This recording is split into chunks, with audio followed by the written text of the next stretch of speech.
and welcome to the Craft Beer Corner. For today's beer review, I am particularly excited about this because this is a beer I have been trying to get my hands on for a while, and I finally have done so thanks to one of my local bottle shops here.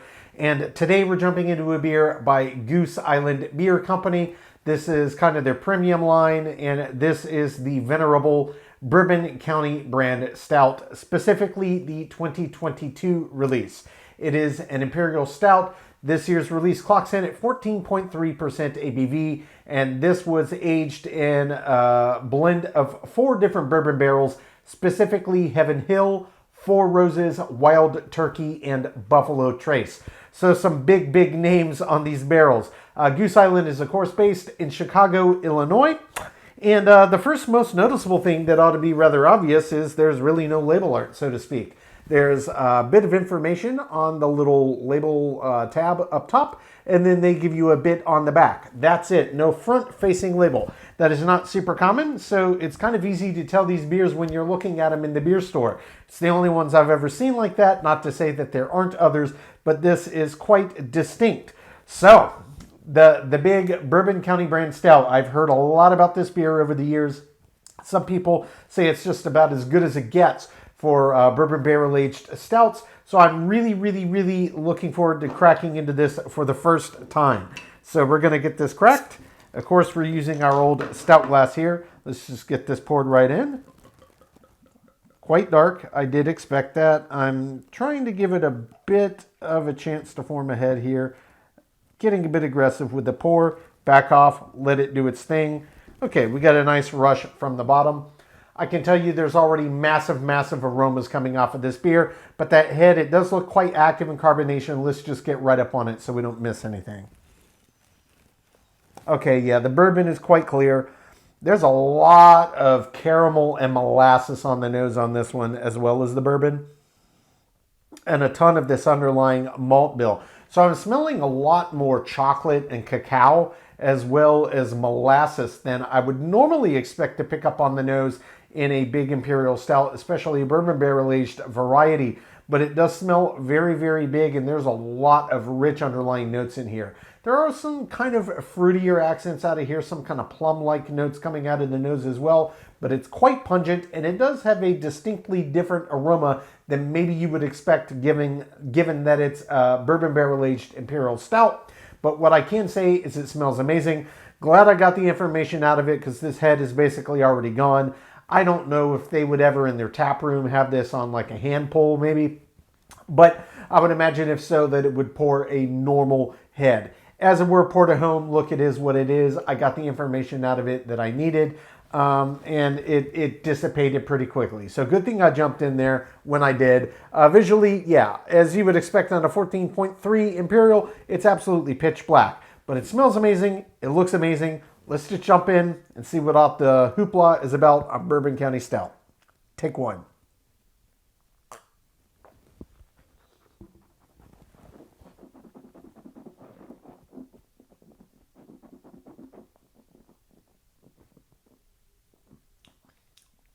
Ooh, that is a big beer, guys. Wow.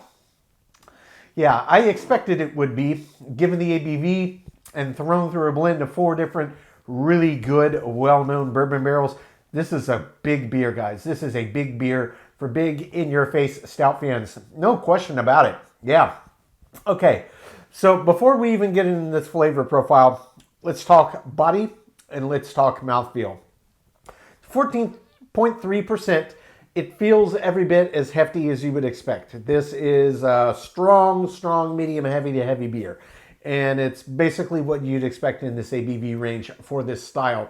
In terms of the mouthfeel, this one doesn't really get creamy or foamy or silky or velvety. It doesn't feel like that, but you can really feel the resistance. It's quite thick. This is a viscous beer, and it feels it when you're moving around the palate. And indeed, it does a really good job of coating the big flavor intensity all over the palate. It's big and bold and in your face.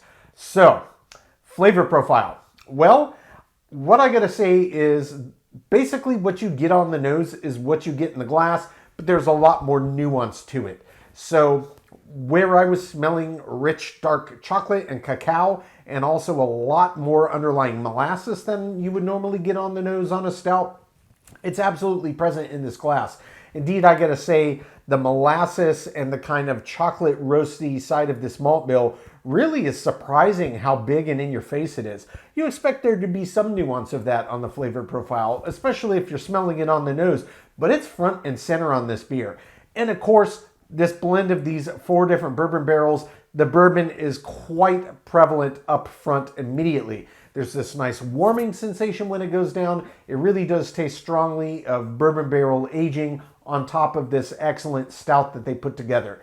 So aside from this very molasses and kind of chocolatey route that the malt bill is going, you also get the classic underpinnings of these caramelized sugar and a lot of kind of vanilla notes popping out from the barrel-aged side of it. It's really nice, guys. This is big, it's bold, it's a very pungently flavored beer. This is one for big stout fans, no question. If you don't like the really big intensity of flavored beers, this one's not for you. But for my fellow stout lovers and barrel-aged beer lovers, this is definitely going to be in your wheelhouse.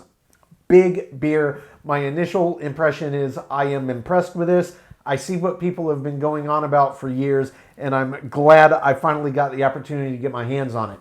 So I'm going to jump back in for a second sip as we always do. Going to let everything re-intensify, make sure I didn't miss anything. Then we'll talk about the balance and the finish. But on sip 1, this is a killer stout. Take 2.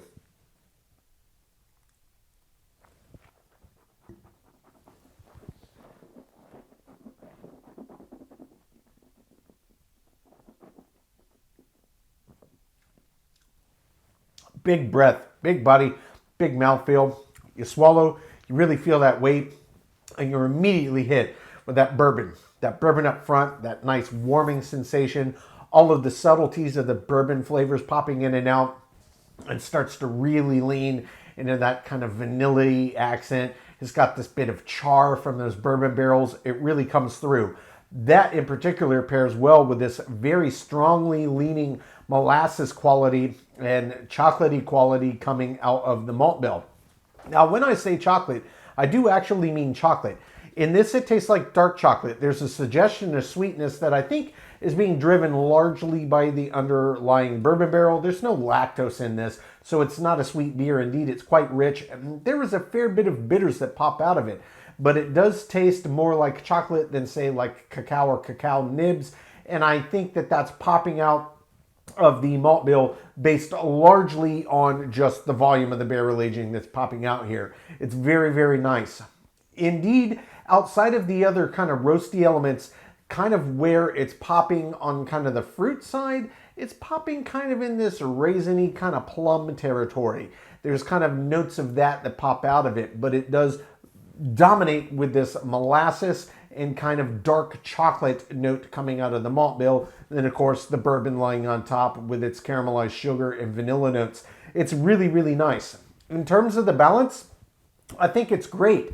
They used 4 really nice, well-known bourbon barrels here, and they all bring their own little mark into the flavor and aroma profile, but they all work extremely well together. And frankly, having these big bourbons like this paired in a stout that's as big as this with a malt bill as big as this, it just works. So for my money, the balance on this is top notch. I get to taste everything that they put in there, and nothing's drowning out or vying for attention. In terms of the finish, it is a 14.34 barrel-aged Imperial Stout. So yeah, it's got a long finish, guys. It's very long.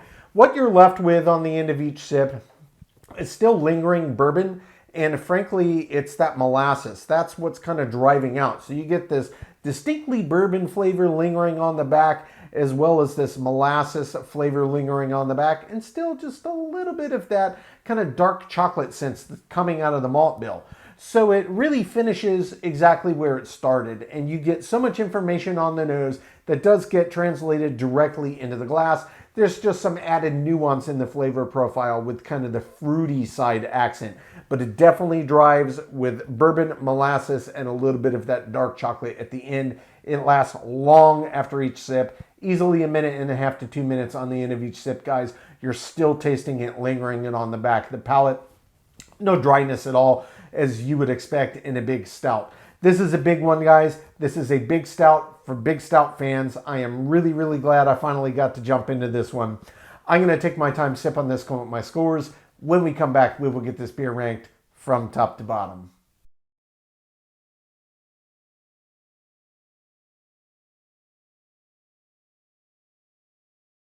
All right, now that we've gotten to enjoy this beer, we're going to get it ranked.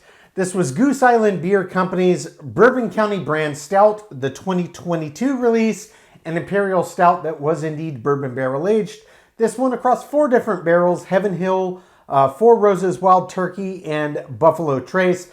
This year's version clocked in at 14.3% ABV, and Goose Island is based in Chicago, Illinois.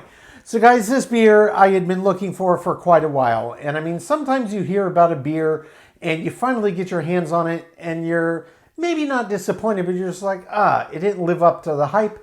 This was not one of those beers. This absolutely lived up to the hype and I thoroughly enjoyed it. It was well worth the hunt and well worth the wait. Indeed, this beer swept it almost across the board. A single category that did not get a perfect score. And you may already be able to guess, it was in fact the head and the retention. Look guys, look, it is what it is, poured at home. This one did, it did what it did. I'm not gonna say okay, because it really didn't. It technically formed a head as I was pouring it, but it was gone within seconds, and it's just not great. This one was poured straight in the glass, and of course very active in terms of carbonation. You don't always get that on the stouts. Some are way thicker, so it kind of suspends that carbonation. And yes, this was a thick, viscous beer, but it seemed to have no impact on the speed of the carbonation rising up to help make that head and to retain that head. It is what it is. It really was below average. It is what it is, guys. The head and retention, I had to give a 2 out of 10. But it did get a perfect 10 out of 10 in the remaining 9 categories. That's aroma, taste, body, mouthfeel, finish, appearance, balance, feeling / intangible, my subjective thoughts category, and finally example as style. So the total score on the 2022 release of Goose Island Beer Company's Bourbon County Brand Stout is, of course, a 92 out of 100. So look, head and retention, it is what it is. I saw what it was doing as I poured it, so I immediately got up over the glass and got the information out of the head that I needed to. Because the bulk of our sense of taste, as we well know, we talk about this often, is related to aroma. And the bulk of the aromatic compounds are released when the head is forming and retaining. So if you can get up over it before the head is gone, if it's a quickly dissipating one, you're going to be able to get a lot more information out of it before you jump into the beer, and it really does prime the taste buds. Be that as it may, not a big knock. If you were to ask me, is this a top tier stout? I would absolutely say yes. I didn't even care that much about the head and retention, but I had to rank it how I experienced it. At the end of the day, it didn't have that big of an impact on the beer drinking experience at all. I got plenty of information out of it, and I absolutely loved what I got out of this beer. It had some very interesting surprises, particularly coming out of that malt bill that you don't always expect to get on an Imperial Stout, or indeed even a bourbon barrel aged Imperial Stout. But this one delivered, well worth the hype in my humble opinion, guys. If you, as I, have yet to have this one, definitely keep your eyes out for it. This is one that's reasonably readily available. I know Total Wine does carry it, but it is very popular. It does sell out quickly, so just look where you have to look. Craft Shack probably has it. I found this at a local bottle shop, but it is absolutely worth your time if you're a big stout fan. Folks, that is today's review. As always, I do sincerely appreciate you tuning in today.